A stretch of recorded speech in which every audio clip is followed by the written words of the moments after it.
Hello, students. I'm Dr. Rao. I hope you guys are doing well. Welcome to my YouTube channel, Mathematics by Dr. N. Rao.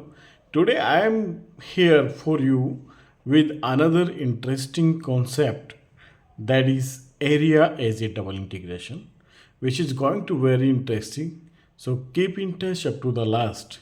So before going to the further study in depth, I request each and everyone to subscribe my YouTube channel, like and share the videos among your friends and your classmates, and comments also in the comments box. Press the bell icon for receiving the notification of the awesome content. Okay guys, so आगे बढ़ने से पहले मैं आपको बता दूं कि हमने बहुत सारे रिकॉर्ड्स किए हैं डबल इंटीग्रेशन और मल्टीपल इंटीग्रेशन की टर्म्स में, जो जिनके लिंक्स आपको प्लेलिस्ट में मिल जाएंगे। पूरी प्लेलिस्ट आपको मैथमेटिक्स 2 के नाम से मिल रही है, जहाँ पे आपको आपका सिलेबस का सभी कंटेंट मिल जाएगा। और मल्टीपल इंटीग्रेशन पे जितने पॉसिबल क्वेश्चंस जितना भी कंटेंट हो सकता है यहाँ पर मैंने डिस्कस करने की कोशिश की है, और मैं आगे कर भी रहा हूँ और करता रहूँगा ऐसे ही। Okay, you don't worry. तो हमने डबल इंटीग्रेशन पढ़ा है ना। डबल इंटीग्रेशन एक्चुअली वॉल्यूम को भी रिप्रेजेंट करता है, और डबल इंटीग्रेशन आपका area of the given region भी area as a double integration भी रिप्रेजेंट करता है। ठीक है, अगर मैं आपसे बात करूँ सिंपली यहाँ पे कि मेरे पास एक डबल इंटीग्रेशन है, यहाँ पे मेरे पास दो लिमिट है। फॉर एग्जांपल एक्स की लिमिट मेरे पास कांस्टेंट है ए टू बी, राइट, और वाई की लिमिट मेरे पास यहाँ पे वेरिएबल है, y some function of x, x की टर्म्स में है वाई की limit, and y is equal to some other function of x. ठीक, और ये d y d x, remember d y d x, क्योंकि एक्स की टर्म्स में लिमिट है तो पहली लिमिट वाई की है और वो वेरिएबल्स है, तो वाई की पहली लिमिट है, तो मेरा जो इंटीग्रेशन होगा डबल इंटीग्रेशन का, वो उसका ऑर्डर पहले वाई के रिस्पेक्ट में होगा, देन एक्स के रिस्पेक्ट में होगा। ओके, तो ये जो आपको रिप्रेजेंट करेगा ज्योमेट्रिकली, ये किसके बारे में बता रहा है, क्योंकि यहाँ पे इंटीग्रांड नहीं दिया हुआ है, तो यहाँ पे ये एरिया बाउंडेड रीजन बता रहा है। फॉर एग्जांपल ये कोई फंक्शन है आपका f2x, राइट, और ये कोई दूसरा फंक्शन है आपका f1x फॉर एग्जांपल। ठीक है, और x आपका जो है x is equal to a, एक लाइन है, right, parallel to y axis, और एक x इक्वल टू b, एक अनदर लाइन है पैरेलल टू y एक्सिस। इन दोनों के बीच का जो रीजन है ये, ठीक है, तो ये जो डबल इंटीग्रेशन है इस रीजन को दर्शाता है, इस रीजन के बारे में बताता है कि इस रीजन का एरिया कितना होगा, कि ये जो दो कर्व्स के बीच में आपने x की लिमिट a से b तक का जो रीजन आपने कवर किया है उसकी वैल्यू क्या होगी एक्चुअल, वो हम कैसे कैलकुलेट करेंगे, तो वो डबल इंटीग्रेशन से ऐसे कैलकुलेट हो जाएगा। ठीक है, और देखो मैं फिर से बता रहा हूँ कि हमने पिछली कुछ वीडियो में डबल इंटीग्रेशन करते आ रहे हैं हम बार बार, उससे हम वॉल्यूम भी निकालते हैं। अगर यहाँ पे इंटीग्रांड मेरा दिया होता है, फिर हम जो इंटीग्रांड यहाँ पे जो फंक्शन दिया होता है उस फंक्शन का वॉल्यूम इस रीजन के ऊपर निकालते हैं, है ना। उसका अपना एक कर्व होगा, 2D कर्व होगा, तो उसका इस रीजन पे इसका वॉल्यूम क्या होगा इस रीजन के ऊपर, फिर हम वो वॉल्यूम निकालते हैं। अगर यहाँ पे इंटीग्रांड दिया होता है, इंटीग्रांड नहीं दिया हुआ तो इसका मतलब है कि डबल इंटीग्रेशन का हम सिंपल यहाँ पे एरिया निकाल रहे हैं दिस टाइम। और ये आपके पास ऐसे भी गिवन हो सकता है कि आपके पास y की कांस्टेंट लिमिट हो सकती है a टू b, राइट, और यहाँ पे आपके पास x में भी some function of y, right, and y upper limit में भी some function of other y, तो dx dy ऑर्डर आपका ये आ जाएगा। यानी कि ज्योमेट्रिकली आप क्या बात कर रहे हैं, ज्योमेट्रिकली बात करें क्या, फॉर एग्जांपल आपको ये एक फंक्शन दे दिया, दूसरा ये दे दिया, और ये आपको दे दिया φ1y, राइट, ये आपको दे दिया φ2y, ओके, φ2y। यहाँ पे y is equal to a, right, ये एक लाइन है, y is equals to a is a parallel line to the x axis, y is equals to b is the another parallel line to the x axis. Okay, इन दोनों की ये जो reason cover किया है ना, ये आपका डबल इंटीग्रेशन इस रीजन को बताता है ना। तो ये भी हो सकता है आपका कि पहले डबल इंटीग्रेशन का ऑर्डर पहला विद रेस्पेक्ट टू एक्स हो सकता है, विद रेस्पेक्ट टू वाई हो सकता है उसके बाद, या फिर ये, ठीक है। तो ये बहुत आसानी से चीज़ क्लियर हो जाती है, इसमें कुछ भी मुश्किल काम नहीं है।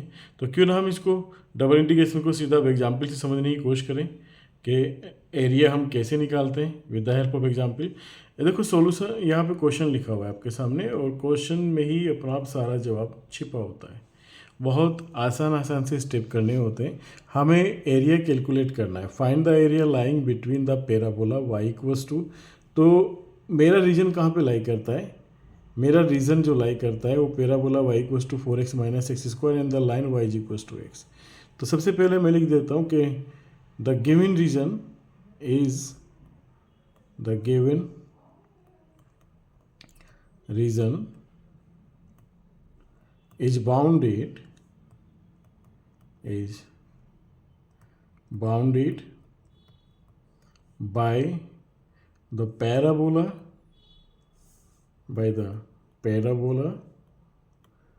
और पैराबोला मेरे पास क्या है, y is equals to 4x minus x square, right, and the line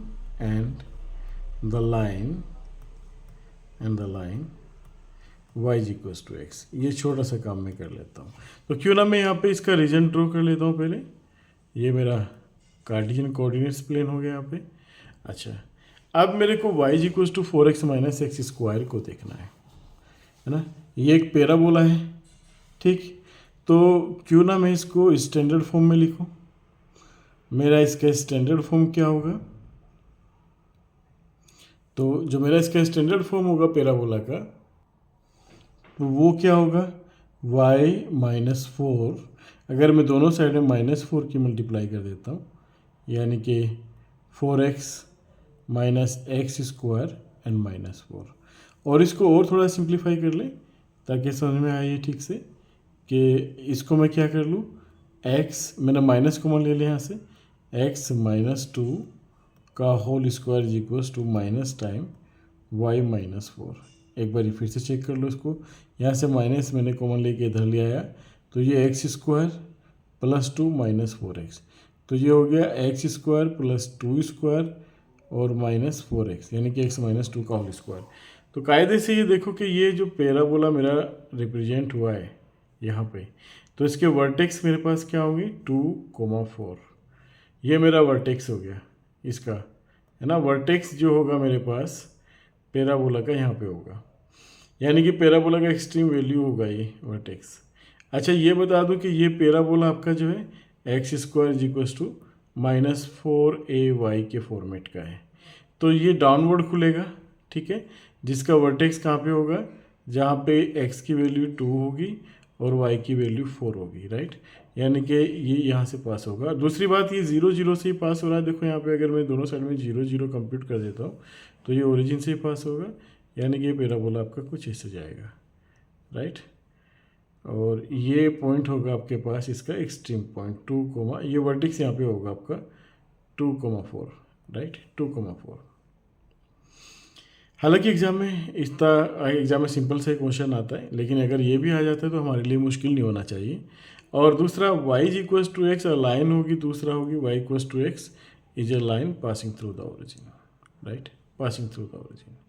अब देखो ये कोऑर्डिनेट्स तो आपको क्लियर है इस रीजन का। अब इस लाइन और इस पैराबोला से जो बाउंडेड रीजन है आपका वो ये है, this one, okay, it is.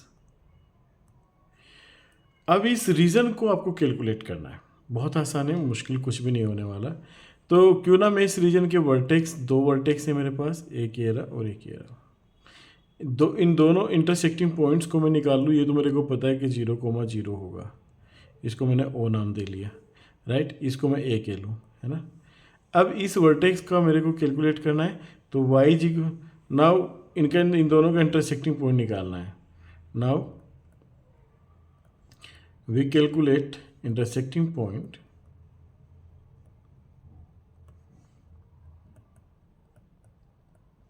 किस किस का इंटरसेक्टिंग पॉइंट कैलकुलेट करना है? Intersecting points of y is equals to 4x minus x square and y is equals to x के, राइट? इन दोनों के इंटरसेक्टिंग पॉइंट्स कैलकुलेट करने हैं, जो मेरे पास हो जाएंगे x is equals to 4x minus x square, इससे निकल आएंगे। यानी कि यहाँ से जब मैं इसको सिंप्लीफाई करूँगा एक्स स्क्वायर और यहाँ पे मेरे पास मिलेगा -3x इज इक्वल्स टू 0, ठीक है? तो मैंने यहाँ से x कॉमन ले लिया तो मेरे पास मिला x -3 is equals to 0। x की दो वैल्यूज यहाँ पे मेरे को मिल जाती है, x is equals to 0 and 3। अब वही जब मेरा y is equals to x है तो मेरे यहाँ पे y की वैल्यू भी दो मिल गई, y is equals to 0 and 3। तो मेरे को यहाँ पे इंटरसेक्टिंग पॉइंट्स जो मिलेंगे, है ना, इंटरसेक्टिंग पॉइंट्स, इंटरसेक्टिंग पॉइंट्स क्या मिलेंगे मेरे को यहाँ पे? इंटरसेक्टिंग पॉइंट्स मिलेंगे एक तो 0,0 एंड 3,3, राइट? देखो कितना आसान है ये चीज़ निकालना, कुछ मुश्किल नहीं है। यहाँ पे आपने इंटरसेक्टिंग पॉइंट्स भी निकाल लिए दोनों के। अब रीजन आपका फर्स्ट क्लास तैयार हो गया। अब आपको इंटीग्रेट करना है। अब इंटीग्रेट करना है तो क्यों ना यहाँ पे हम एक वर्टिकल और हॉरिजॉन्टल स्ट्रिप बना लें। मैं यहाँ पे वर्टिकल स्ट्रिप बना के कर रहा हूँ, आपका मन करे हॉरिजॉन्टल स्ट्रिप बना के करने का तो आप हॉरिजॉन्टल स्ट्रिप बना के भी कर लेना, वो आपकी इच्छा की बात है ना। कुछ लोगों का मन करेगा क्यों ना मैं हॉरिजॉन्टल स्ट्रिप बनाऊँ, वो आपकी बात है। मुझे वर्टिकल स्ट्रिप यहाँ पे अच्छा लग रहा है, मैं वर्टिकल स्ट्रिप बना रहा हूँ।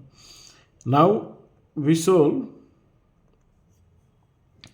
The integration double. अच्छा, अब मेरे को ये कैलकुलेट करना है तो वर्टिकल स्ट्रिप यानी कि मेरी जो y की जो लोअर लिमिट होगी, जाहिर सी बात है y इक्वल्स टू एक्स होगी।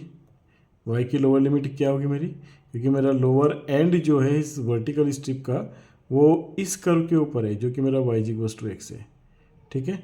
तो मेरा y इक्वल्स टू एक्स है तो इसकी lower limit y equals to क्या होगी, x। अपर लिमिट होगी मेरी ये वाला कर्व। अब ये वाला कर्व मेरा क्या है, y equals to 4x minus x square, तो यानी कि 4x माइनस एक्स स्क्वायर इसकी अपर लिमिट होगी, है ना।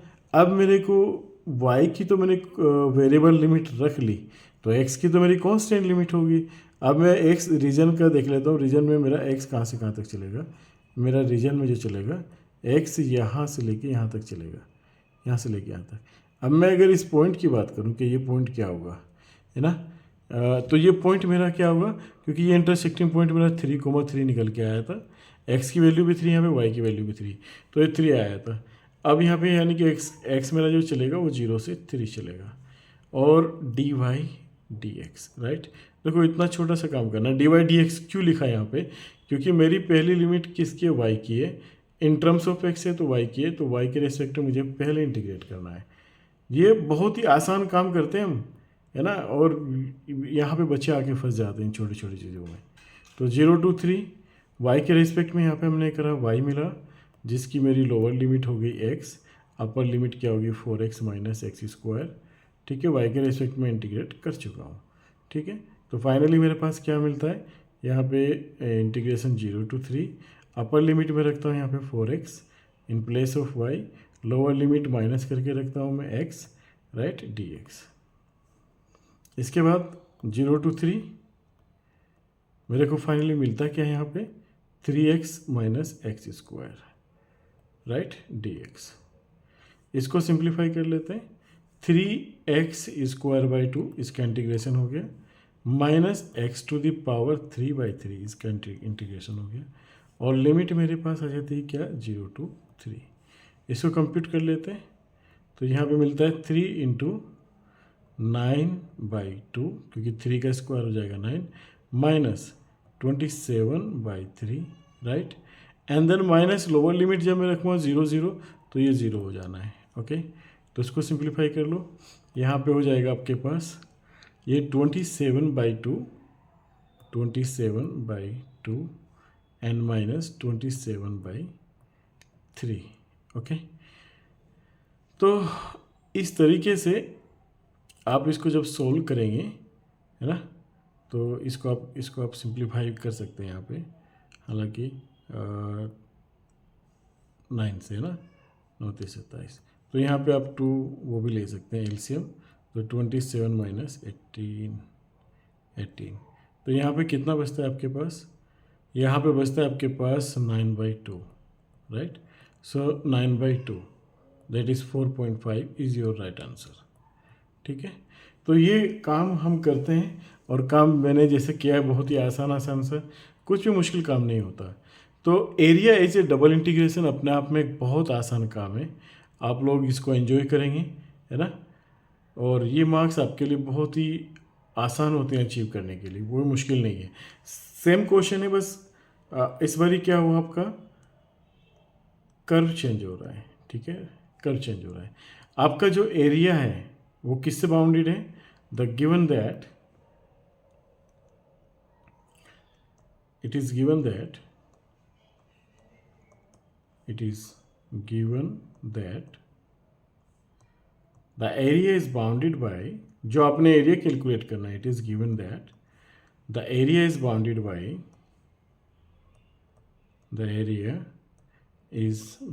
by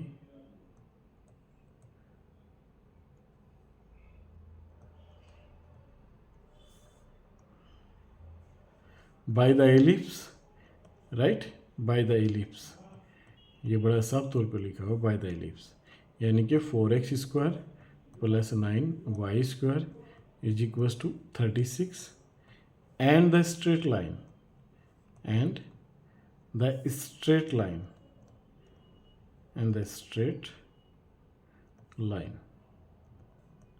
स्ट्रेट लाइन क्या आपके पास? 3x 2x + 3y = 6, right.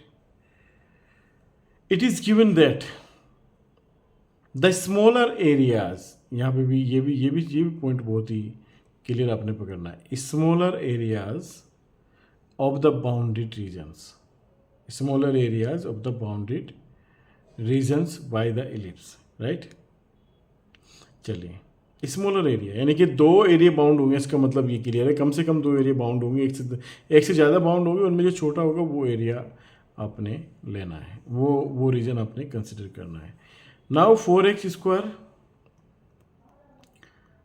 हमारे पास, नाउ 4x² + 9y² = 36 ये दिया हुआ है। इसको हम लिख सकते हैं x²/9, okay, + y²/4 = 1, which indicates x² / 3² + y²/2² = 1, which indicates an ellipse which has the major axis as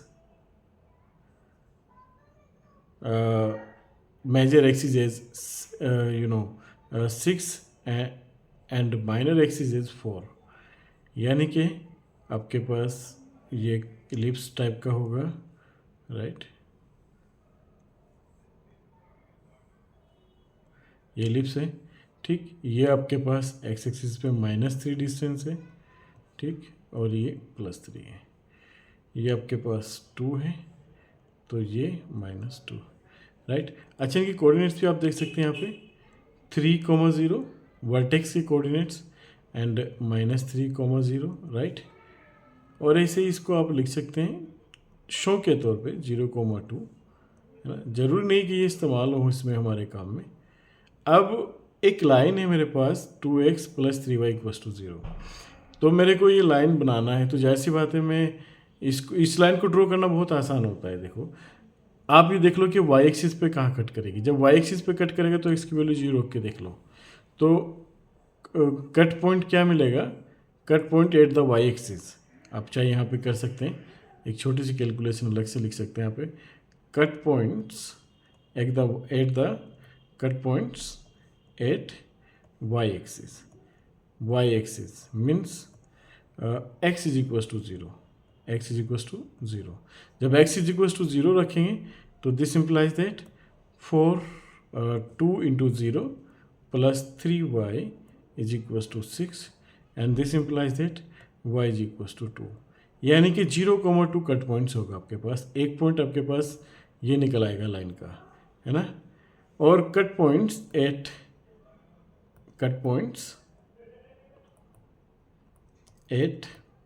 किसके कट पॉइंट्स, आप लाइन भी लिख सकते हैं यहाँ पे एक्स एक्सिस का। एक्स एक्सिस पे क्या होगा, उसमें आप y इक्वल्स टू 0 कंसिडर करेंगे, तो यहाँ पे आपको मिल जाएगा ये x इज इक्वल्स टू 3, यानी कि ये पॉइंट मिलेगा, राइट। अब इन दोनों पॉइंट को आप मिला देंगे तो ये आपको एक लाइन की इक्वेशन मिलेगी। कौन सी लाइन की इक्वेशन मिलेगी, ये वाली लाइन होगी आपकी, ये 2x plus 3y is equals to 6b, ठीक है, ये वाली लाइन होगी। अब इन दोनों देखो, इस लाइन और इस इलिप्स से दो रीजन बाउंडेड है आपके, एक रीजन बाउंडेड ये वाला है, राइट, और एक रीजन बाउंडेड आपका ये है, ये वाला रीजन बाउंडेड है। तो स्मॉलर कौन सा हो गया मेरा, ये वाला जो शेडेड पार्ट है, ये वाला रीजन मेरा स्मॉलर है। तो इस रीजन को कैलकुलेट कराना चाह रहा है वो आपसे, इस रीजन को इवेल्युएट कराना चाह रहा है, ठीक है। तो इसमें आप ये कर सकते हैं कि इसको करने के लिए आप चलो एक वर्टिकल, इस बार हॉरिजॉन्टल स्ट्रिप लेके चल रहा हूँ मैं, ठीक है। एक्स की लोअर लिमिट, यहाँ पे मैं एक्स की लोअर लिमिट लेके चल रहा हूँ, और इसको इस एरिया को कैलकुलेट करने के लिए एक्स की लोअर लिमिट मेरे पास क्या हो जाएगी भाई, इस इक्वेशन से निकाल लो, क्योंकि मेरे पास जो ये वर्टिकल स्ट्रिप है ना, हालांकि ये दिख नहीं रही है, फिर भी मैं यहाँ पे एक बार एक काम कर लेता हूँ, अपना पेन चेंज कर लेता हूँ ताकि यहाँ पे ये इसको क्लियर हो जाए। ये पेन चेंज हो गया, राइट। ये मैंने एक वर्टिकल स्ट्रिप बना लिया इसमें, हॉरिजॉन्टल स्ट्रिप, ठीक है, ये एक हॉरिजॉन्टल स्ट्रिप बना लिया जिसका लोअर एंड है मेरा लाइन के ऊपर। तो लोअर लिमिट मेरा यहाँ से देगा, लोअर लिमिट क्या निकलेगी यहाँ से, ये निकल के आएगी x इज इक्वल्स टू 1/2 और 6 माइनस 3y, 6 माइनस 3y, ये इसको मैं कर लूँ 3/2 2 माइनस y, क्योंकि मैंने यहाँ से 3 बाहर कॉमन ले लिया तो यहाँ पे 2 माइनस वाई रह गया 3/2, ठीक है, 2 माइनस वाई, यानी कि मेरे इसके पास इसकी लिमिट, लोअर लिमिट आ जाती है क्या, लोअर लिमिट आ जाती है मेरे पास 3/2 and 2 minus y. Upper limit मेरे पास आ जाता है एलिप्स, एलिप्स क्या है मेरे पास, एलिप्स दिया हुआ ये रहा, ठीक है। यहाँ पे यहाँ से निकाल लो एलिप्स, तो यहाँ से आप किसकी वैल्यू निकाल रहे हैं, एक्चुअली एक्स की वैल्यू निकाल रहे हैं। तो यहाँ पे एक्स की वैल्यू निकालेंगे तो आपको क्या देगा, ये 4x² is equals to 36 minus 9y², and आप एक काम करें, x is equals to 1/2, plus minus में चलेगा, plus minus 1/2 square root 36 minus 9y²। तो चूँकि मेरा अपर हाफ जो है ना, अपर हाफ मेरा रीजन का है ये वाला पार्ट, ठीक है, तो ये वाला पार्ट मेरा रीजन का है, तो ये प्लस में लेने से चलेगा काम मेरे को यहाँ पे। तो लिमिट में क्या लूँगा यहाँ पे, half of square root, okay, half of square root 36 minus 9y²। ये मेरी होगी किसकी लिमिट ली है मैंने, x की। अब ये x की लिमिट मैं यहाँ पे रख चुका हूँ, तो अब मुझे y की लिमिट देखनी है, तो y की ऑटोमेटिकली मेरी कांस्टेंट लिमिट आएगी। y की लिमिट मेरी जाएगी क्योंकि मेरा रीजन जो है वो यहाँ से यहाँ से है, तो y मेरा 0 से शुरू होगा और 2 तक जाएगा, 0 से शुरू होके 2 तक जाएगा। ये मेरी लिमिट x की है क्योंकि y में है, तो मैं पहले ऑर्डर ऑफ इंटीग्रेशन मेरा dx रहेगा, देन dy रहेगा। देखो ये कैलकुलेट करना है, बस इतना सा काम आपने कर लिया, आगे सिंपल मैनिपुलेशन से और कुछ नहीं। Now we solve it, okay.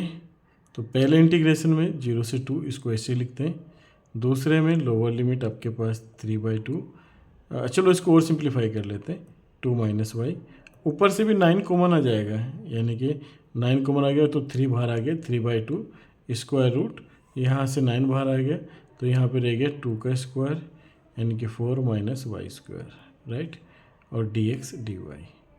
तो पहले हम जो इंटीग्रेट करेंगे इसको विद रेस्पेक्ट टू x करेंगे, okay, with respect to x first. क्या आता है विद रेस्पेक्ट टू x करके, 0 से 2, x मेरा आ गया यहाँ पे, लोअर लिमिट होगी मेरे पास 3/2, 2 माइनस वाई, बहुत ही बेसिक माइंड से काम करना है आपको, 3/2 square root 2 square minus y², right, और dy। इसके बाद 0 से 2, राइट। और ये मेरी अपर लिमिट में यहाँ पे रख रहा हूँ 3/2 square root 2 square minus y square. Lower limit में यहाँ पे रखता हूँ 3/2 2 माइनस वाई, और बाहर मेरा आ जाता है क्या, dy। Okay, 3/2 through out common है तो उसको बाहर निकाल लेते हैं, है ना, मसला नहीं रहेगा। 0 से 2 तो स्क्वायर रूट ये आपके पास 2 का स्क्वायर माइनस वाई स्क्वायर हो गया dy, राइट। चलो यहाँ पे -3/2 और 0 से 2 और 2 माइनस वाई dy, इसको अलग अलग करके लिख लिया, हालांकि इसकी ज़रूरत नहीं थी। चाहो तो आप इसको 3/2 करके यहाँ पे ब्रैकेट लगा सकते हो, है ना, थ्रू आउट कॉमन ले लो। तो यहाँ पे आगे आपके पास 3/2 बाहर में, और ये आपके पास हो गया a square minus y square का इंटीग्रेशन, तो ये आपके पास देगा y/2, right. Square root of a square minus y square, right, plus a square means 4/2, और यहाँ पे आ जाएगा sine inverse y/2 y/2, right, और 0 से 2 लिमिट, ओके, एंड देन -3/2, इसका इंटीग्रेशन आपके पास हो गया यहाँ पे 2y एंड माइनस वाई स्क्वायर बाई 2, और लिमिट हो गया आपके पास 0 से 2। तो ये सिंप्लीफाई आपने करना है, यहाँ पे 3/2 हमने बाहर रखा, अपर लिमिट में 2 रख रहा हूँ तो 0 हो जाएगा, क्योंकि y का 2 का स्क्वायर 4 माइनस 4 0। यहाँ पे देख लेता हूँ मैं से, ये 4/2 2 हो गया, और टेन इनवर्स y की जगह मैं 2 रखता हूँ तो 2/2 1 मिलेगा। फिर लोअर लिमिट रख लेता हूँ मैं 0, तो माइनस करके मैंने यहाँ पे y की जगह 0 रखा तो ये 0, और यहाँ पे साइन इनवर्स 0 का मतलब ये भी 0, तो ये मेरे को ये मिल गया इसका कंप्यूटेशन। -3/2 यहाँ पे और देख लेते हैं हम, 2 y की जगह हमने अपर लिमिट रखी 2, और यहाँ पे हो गया 2 स्क्वायर बाई 2। लोअर लिमिट रखूँगा तो 0 माइनस 0 0, तो इसका कोई कंट्रीब्यूशन नहीं रहेगा। फाइनली मेरे पास जो मिलता है, ये मिलता है 3/2 और 2 इंटू, अब ये क्या हो गया साइन इनवर्स 1, ये हो गया आपके पास π/2, ओके, ये मिल गया आपको माइनस का 3/2, अंदर मेरे पास क्या हो गया 4 और माइनस का 2, राइट। तो यहाँ से ये मेरे पास हो गया 2, और 2 से 2 कैंसिल हो गया, तो यहाँ पे हो गया आपके पास ये 2 से 2 कैंसिल हो गया, राइट। ये हो गया 3/2 पाई एंड -3, राइट। चलो यहाँ से मैंने क्या करा, 3/2 मैंने बाहर कॉमन ले लिया, ठीक है, 3/2 मैंने बाहर कॉमन ले लिया, तो यहाँ से मेरा बचा पाई माइनस कितना 2, pi minus 2, which is the final answer. Okay, देखो यही काम हमें करना होता है area is a double integration में, ये छोटा छोटा काम हम करेंगे, है ना, कोई भी मुश्किल काम नहीं करते, जैसा मैंने स्टेप फॉलो किया आपको वैसा ही करना है। ये सारे इंपॉर्टेंट क्वेश्चंस हैं, कभी ना कभी एग्जामिनेशन में पूछेगी क्वेश्चन है। So guys keep in touch, see you in the next video lecture with awesome contents. Thank you very much for watching my videos.